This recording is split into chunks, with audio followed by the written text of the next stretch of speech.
سلامونه ملګرو، هیله لرم چې روغ او جوړ به وای. په نن ویډیو کې به په یوې پروژې باندې کار درته وکړم چې څنګه کولی شو موږ عکس په توري کې یا په حرف کې ولیکو.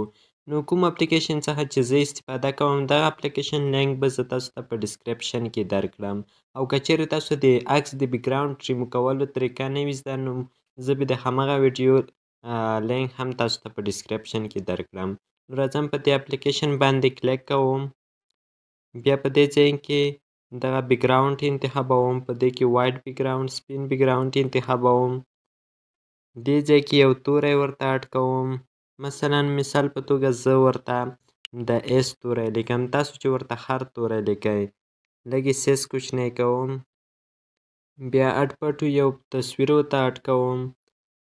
دوستانو د دې تصویر بیکګراوند ما تیار ریمو کړی دی. که چیرې تاسو د بیکګراوند ریمو کولو طریقه نه وي زده، تاسو په ډسکرپشن لینک باندې کلیک وکړئ او همغه ویډیو وګورئ، بیا دغه ویډیو دوباره پلی کړئ.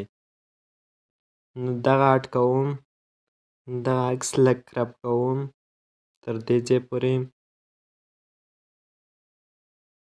بیا دغه عکس په دې توري باندې په منظم ډول راولم.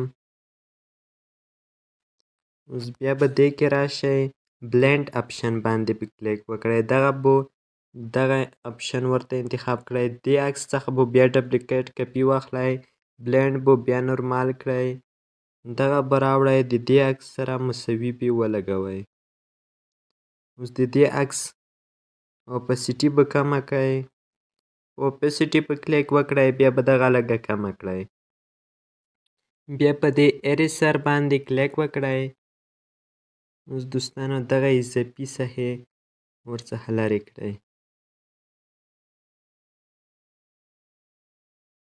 سایز یې لوی کړئ.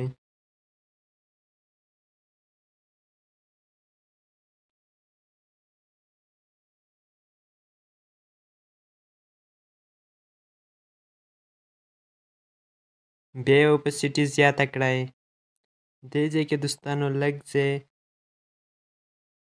په دې ځای کې لږ مشکل دی، دغه به بیرته ریسټور کړو. نو سایز یې کوچنی کړئ او دغه ورته ریسټور کړئ. اوس دا اوکې کوم او سایز یې اضافي کوم. نو دوستانو ومو لیدل چې په دې توګه موږ کولی شو چې په توري کې خپل عکس ځای پر ځای کړو. که چیرې غواړو چې دغه عکس سیو کړو نو په دې سیو اپشن باندې کلیک وکړئ.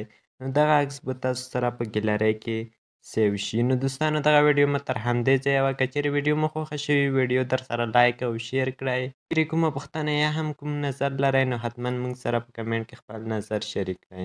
مننه له لیدو څخه.